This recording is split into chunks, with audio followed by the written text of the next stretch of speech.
Welcome to Report Cards for Lost Caverns of Ixalan, Part 1. My name is Gabe from Unsolicited Designs. In this series, I'm going to be reviewing every mythic rare from the Lost Caverns of Ixalan. I'm going to be giving them a letter grade based on how mythic I feel they are. My criteria include how unique and exciting the card is, the strategies and deck building opportunities that it creates, and how powerful the card is, though I don't just mean like the most busted, powerful card you can imagine. More or less, my opinion on the power level of the card is the overall package of the card, and what it does, and if it feels like it goes a step above and beyond your typical rare. When I grade these cards, I'm not going to be taking into consideration balance for limited environments or the possible impact these cards have on other constructed formats. My point of view is as a casual Commander player and overall lover of the game and all the exciting opportunities it provides every time you sit down to play. I am certainly not a professional, and I have tremendous respect for everyone at Wizards of the Coast who balance an exorbitant number of spinning plates when they're creating these cards. I couldn't do half of what they do half as well as they do it. Hopefully you'll enjoy hearing my opinions on these cards, and you'll get a better appreciation for the designs. Or maybe you'll be inspired to use your creativity and imagination to brew some new decks. I hope I'll earn a like and subscribe from you before the video's over. Oh, and one last disclaimer, I don't know exactly how to pronounce all of these cards, so I'll be doing the best I can. Without further ado, let's start the review. Our first card to review is Aclzotz, Deepest Betrayal.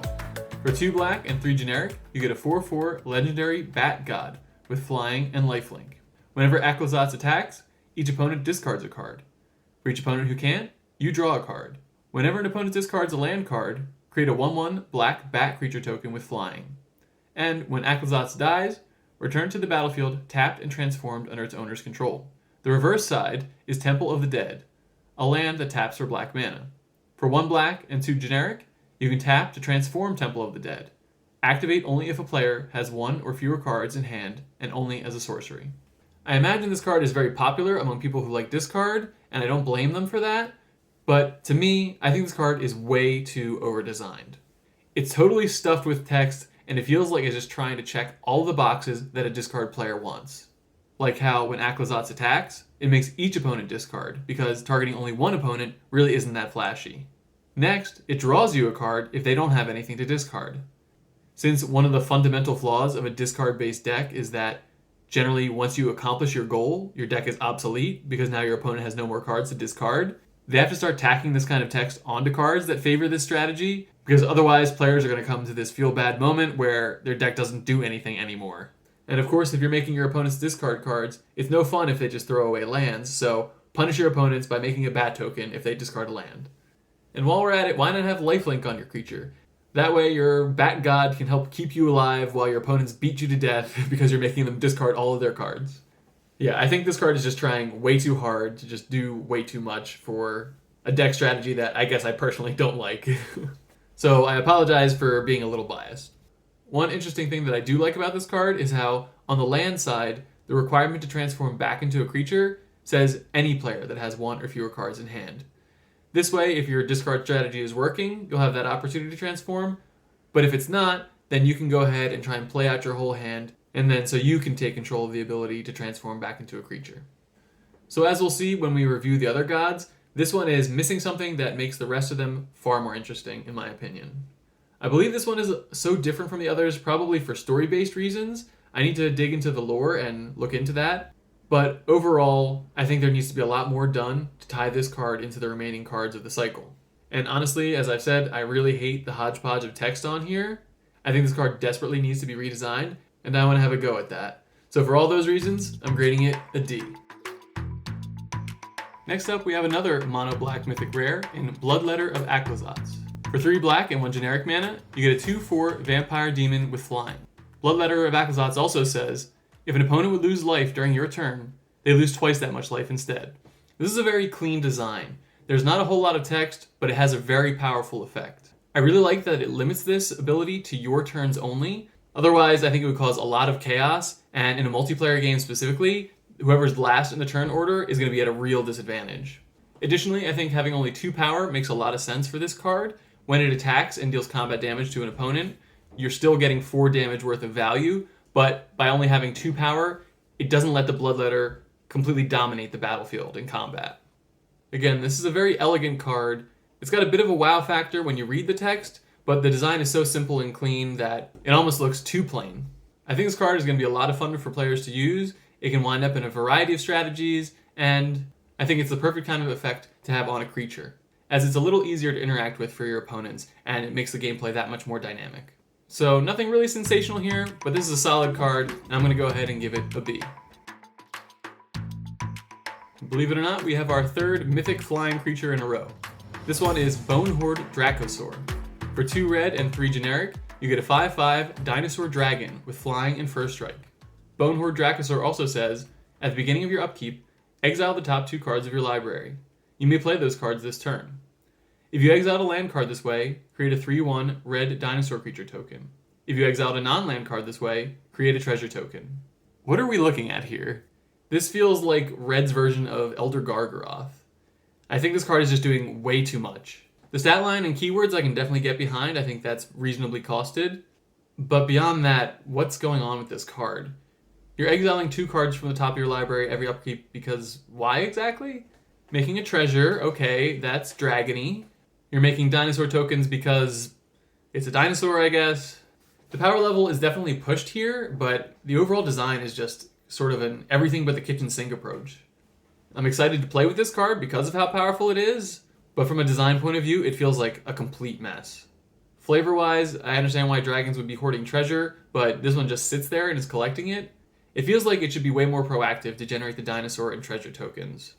I really want to try my hand at redesigning this card and cleaning it up a little bit. Because of how sloppy and uncohesive this card is, the best I can give it is a D.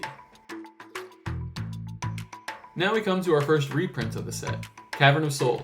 Cavern of Souls is a land that says, as it enters the battlefield, choose a creature type. You can tap it for 1 generic mana, or you can add 1 mana of any color. Spend this mana only to cast a creature spell of the chosen type, and that spell can't be countered. Now I always love seeing a high value reprint in the set, but I think the design team missed a huge opportunity here. I don't really play competitively anymore, so this card design doesn't really appeal to me too much. Mostly because I think there's just way too much upside and not enough downside, virtually no risk with this card. There's nothing particularly wrong with the design. I think it's suitable for mythic rarity, and certainly in a competitive environment, I think the existence of this card is an important thing to have. But as I said, since we're in the Lost Caverns of Ixalan, I think there was a huge opportunity missed where they could have printed a new version of this card to play into the themes of the set better. So because of that, I want to try my hand at redesigning it, and I'm just going to give it a C. Next up is Chimil, the Inner Sun. It's a legendary artifact for 6 generic mana that says, spells you control can't be countered. Additionally, at the beginning of your end step, discover 5. That means exile cards from the top of your library until you exile a non-land card with mana value 5 or less. Cast it without paying its mana cost, or put it into your hand. Put the rest on the bottom in a random order. Okay, so this is a pretty cool card. I think it's very reasonably costed. It can be used in any color, which I think is always a good upside. And I feel like the text can't be countered is something that could appear on more cards here and there. The fact that it grants that ability to all of your spells is very powerful. It's the kind of thing that may not come in handy all of the time, but when it is important, it'll make a huge difference in your games. Also, let me quickly mention how much better Discovery is than Cascade. I definitely think it's a huge design upgrade to decouple the mana value of the card from the Discover or Cascade value. That lets you balance the card in a whole variety of ways, not just by increasing the cost of the spell. Also, the ability to just put the card into your hand instead of casting it is a huge bonus. I don't think Cascade needed that improvement necessarily, since being able to cast spells for free, even at random, is terrific. But I think it certainly lowers the feel-bad rate of the mechanic, where sometimes you might reveal a card that doesn't help you at all, or would actually hurt your plan if you were to cast it at that moment. With all that said, I really like what this card is doing here. I think it can be very powerful, and it certainly looks like it would be exciting to play, but I think the static value of Discover 5 on the card really turns me off, and I can think of a few ways to make this card a little more interesting to play with, and really give it a more mythic feel. So while I feel Chimil is not all that far off, I'm going to go ahead and give it a C so that I can try a redesign of it for myself. That brings us to Ghalta, Stampede Tyrant. For 3 green and 5 generic, you get a 12/12 legendary Elder Dinosaur with Trample. Ghalta also says, when Ghalta, Stampede Tyrant enters the battlefield, put any number of creature cards from your hand onto the battlefield. This card looks like it does everything a dinosaur or even just a creature deck would like to do. You get yourself a massive trampler, and you get to dump your whole hand full of creatures onto the battlefield too. There's definitely a little bit of conflict in this design though, since if you're spending 8 mana at that point in the game, I'm not sure how many creatures you're going to have left in your hand. 8 mana for a 12/12 is maybe still worth it, even if it puts just 1 or 2 creatures onto the battlefield, but I can definitely see this card playing best with ways to cheat it into play. Speaking of which, part of me really wishes that they would be more careful with powerful effects like this. I understand tying it to an enters the battlefield trigger is probably more exciting for players, since that provides the opportunity to use the ability over and over again by blinking the creature. But for heaven's sakes, isn't using that ability once enough? Like, how many times do you really need to use that in a single game? I get that it's exciting to abuse something and really get extra value out of it where you really shouldn't be, but having watched a lot of standard videos lately where Atraxa Grand Unifier just finds 17 different ways to enter the battlefield, all of which don't involve casting it, I'm a little sick of seeing these types of abilities abused so easily. So beyond that personal complaint I have, there's really not too many negative things I have to say about this card. Again, I think the friction of having an 8-drop that puts cards from your hand into play doesn't make a whole lot of sense, but I can see that this card is definitely exciting and powerful, and I'm going to go ahead and give it a B. We started our review with 3 mythic flying creatures in a row, so why not have 2 mythic trampling dinosaurs in a row? Gishath, Sun's Avatar, costs 1 white, 1 green, 1 red, and 5 generic mana, and you get a 7/6 legendary dinosaur avatar with vigilance, trample, and haste. Gishath also says, whenever it deals combat damage to a player, reveal that many cards from the top of your library. Put any number of dinosaur creature cards from among them onto the battlefield and the rest on the bottom of your library in a random order. So we've got 2 8-mana dinosaurs that fill very similar roles. Namely, they both dump more creatures onto the board. I'm not a huge fan of having such similar designs in a set like this, especially when you're looking at them back to back, it's a little awkward. But I think Gishath gets a pass because it is a reprint. I thought Ghalta was a great design for a dinosaur-based deck, but I think Gishath is really perfect. It's big, it's expensive, it can immediately make a splashy impact on the board. It basically just does exactly what you'd like it to do. I appreciate how it perfectly incorporates a keyword from each color onto the card, the vigilance from white, trample from green, and haste from red. It's a simple touch that we've seen many times, but it never hurts to point it out. I would still appreciate seeing it. I've got to say, even the art for this card I think is pretty fabulous. I think it's really depicting exactly what you want your board to look like when you play Gishath, just a whole army of dinosaurs trampling all over the place. It's an improvement over the original art, in my opinion. The only knock I have against this card is that we didn't get a new version of Gishath. I think one of the fun things about revisiting Planes is it's exciting to see a new, updated version of some old classics that you love. But this card totally checks all of the boxes, and despite it being a reprint, I think it's still a pretty exceptional design in both form and function, so I'm going to give it an A. Next up is Huatli, Poet of Unity. Get ready, it's a long one. For 1 green and 2 generic, you get a 2/3 legendary human warrior bard. When it enters the battlefield, search your library for a basic land card, reveal it, put it into your hand, then shuffle. For 2 hybrid red or white mana and 3 generic, you can exile Huatli, then return her to the battlefield, transform under her owner's control. Activate only as a sorcery. On the reverse side, we have Roar of the Fifth People, a saga. Chapter 1 is create 2 3/3 green dinosaur creature tokens. Chapter 2 says Roar of the Fifth People gains creatures you control have tap to add red, green, or white mana. Chapter 3, search your library for a dinosaur card, reveal it, put it into your hand, then shuffle. And finally, Chapter 4, dinosaurs you control gain double strike and trample until end of turn.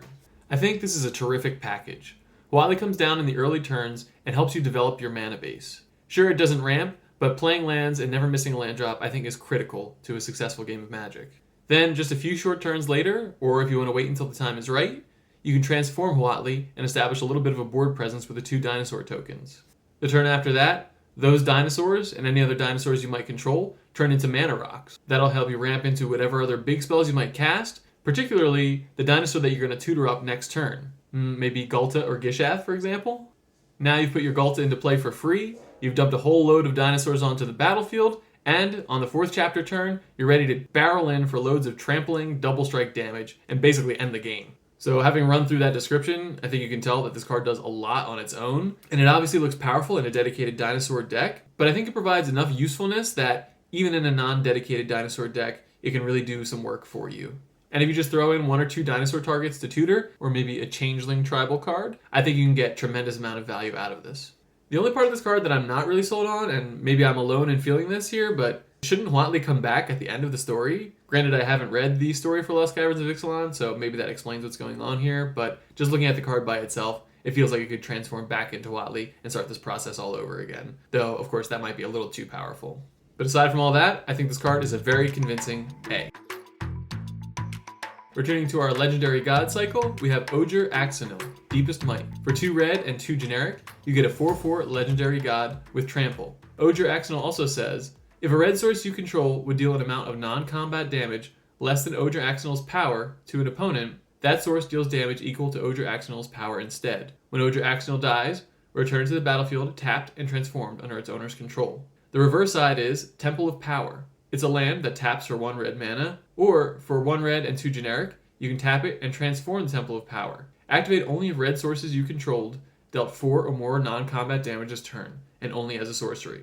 So this is something I'll probably be saying a lot throughout all of these types of videos, but I love that this card lets you scale its effect. I think the baseline ability is incredibly powerful, but if you throw on even a single piece of equipment, the scaling on this card gets out of control really quickly. The ability to scale the damage from Ojer Axonil's ability is something that lets players dream big and really build their own deck their own way. It lets them explore different avenues for deck construction and really showcase their own creativity and interesting combos that maybe you might find that someone else hasn't. The only tweak I would like to make to this card is maybe see a different keyword on here instead of Trample. I understand that Haste might make it a little too strong in constructed formats, and that First Strike might make this card a little too difficult to deal with in combat, especially if you're going to be attaching equipment to Ojer Axonil and increasing his power. Having said all that, I think Menace might make the most sense here. It's a keyword that's found a home in red, and when you look at the art on this card, I mean, it's got a skull head, a flaming sword, and it looks like a dinosaur for an arm. So if that doesn't say menacing, I'm not really sure what does. So beyond that little nitpick, this card is absolutely an A. Next up in the god cycle is Ojer Kaslem, Deepest Growth. For 2 green and 3 generic, you get a 6/5 legendary god creature with Trample. Whenever Ojer Kaslem deals combat damage to a player, reveal that many cards from the top of your library. You may put a creature card and or a land card from among them onto the battlefield. Put the rest on the bottom in a random order. Then, whenever Ojer Kaslem dies, return it to the battlefield tapped and transformed under its owner's control. The reverse side is Temple of Cultivation, a land that taps for green mana, or for a green and 2 generic, you can tap it and transform Temple of Cultivation. Activate only if you control 10 or more permanents and only as a sorcery. So Ojer Kaslem has another powerful effect. Again, I love how it scales with Kaslem's power, and being able to get a land in addition to a creature, or just instead of a creature, is a nice little touch to lower the feel-bad rate of maybe missing out on a creature. It's a little strange that this is the 3rd green card in the set that puts creatures from your library or hand right into play. In that sense, it feels like maybe they could have tried exploring some different ideas just to shake things up a bit. But I'm not really going to complain, and I don't really have too much else to say about this one, so I'm going to go off on a little bit of a tangent here. I want to look at the design of how these gods die and then transform into lands, because I think they did a really good job designing this. The key is the fact that when the gods die, they transform into the land and then enter the battlefield tapped. This way, if the god dies on your turn, it's not exactly like a free ramp spell. That's a small thing, but I think it's very important to note. Additionally, if you kill your opponent's god on their turn, then you know they're not going to be able to transform it that same turn since it enters the battlefield tapped. That gives you like a 1-turn reprieve from the god being in play so that you can advance whatever strategy you might need to in the meantime. When facing recursive threats like this, I think it's important to build in these safeguards and make it so they don't just keep coming back over and over again too quickly. So in addition to having a requirement to transform the land back into the god, I think it's very important and very clever that these cards tap to transform back into the creature side. So with that little discussion over, I think this is a very fine card. I think it's powerful. I think it's good. But overall, being the 3rd card in the set that puts creatures directly into play, I'm going to give this a B. And the last card we're reviewing today is Ojer Pakpatiq. Epoch or Epic? Let me look this up here. Epic. Ojer Pakpatiq, Deepest Epic. For 2 blue and 2 generic, you get a 4/3 legendary god creature with flying. Whenever you cast an instant spell from your hand, it gains rebound, which means exile it as it resolves. At the beginning of your next upkeep, you may cast it from exile without paying its mana cost. Additionally, when Ojer Pakpatiq dies, return to the battlefield tapped and transformed under its owner's control with 3 time counters on it. The reverse side is Temple of Cyclical Time, which is a land that says, tap to add blue and remove a time counter from Temple of Cyclical Time. For 1 blue and 2 generic, you can tap and transform Temple of Cyclical Time, but activate only if there are no time counters on it and only as a sorcery. This one was really hard to pronounce. But beyond that, I feel like you're getting a really good bargain on this god. I think the mana value is very reasonable, you get a good stat line and keyword with flying, and the potential value of doubling up on instant spells is huge. One thing to note about this card is it doesn't limit you to your first instant spell of each turn. I think that's a stipulation that has started appearing on a lot of cards, and I'm pretty happy to see that it's not included on this god here. However, I really dislike how this is the only god in the cycle that can't transform back from its temple side the turn after it dies. As I mentioned before, all the gods might be off the board for at least one turn since they transform into a land tapped, and returning it back to the creature side requires tapping the land to do so. But Pakpatiq is going to require being out of play for 4 turns. So see if you can follow my example here. Ojer Pakpatiq dies and transforms into the temple side tapped. That's 1 turn. After that, you're going to have to spend 3 turns tapping it to remove a time counter. That's going to be a total of 4 turns. Then, if you want to flip back into the creature, you've got to tap Temple of Cyclical Time and pay the mana to transform it back into the creature side. When it returns to being a god, it's going to be tapped. So all in all, that's 5 turns of having this card tapped. Each god card in the cycle has some hoops to jump through to be able to transform back into a creature, but I think Ojer Pakpatiq by far has the worst and most time-consuming requirements. So comparing this part of Ojer Pakpatiq's design to the other gods, it leaves me really disappointed, and the best I can do is a C. Alright, we're halfway through the mythic rares of Lost Caverns of Ixalan. That's going to do it for this video. Let me know what you think of my grades and pronunciations so far. Next week I'll finish reviewing the remaining mythic rares from the set in part 2. And be sure to check in the following week when I present all of my redesigned versions of any mythic rare that I graded as C or lower. Having talked all this talk, it'll give me the opportunity to walk the walk a little bit and present some designs of my own for you to critique. I want to thank you so much for watching. I hope you enjoyed part 1, and I hope I earned a like and subscribe from you. Once again, I'm Gabe from Unsolicited Designs, and Who Asked Me Anyways?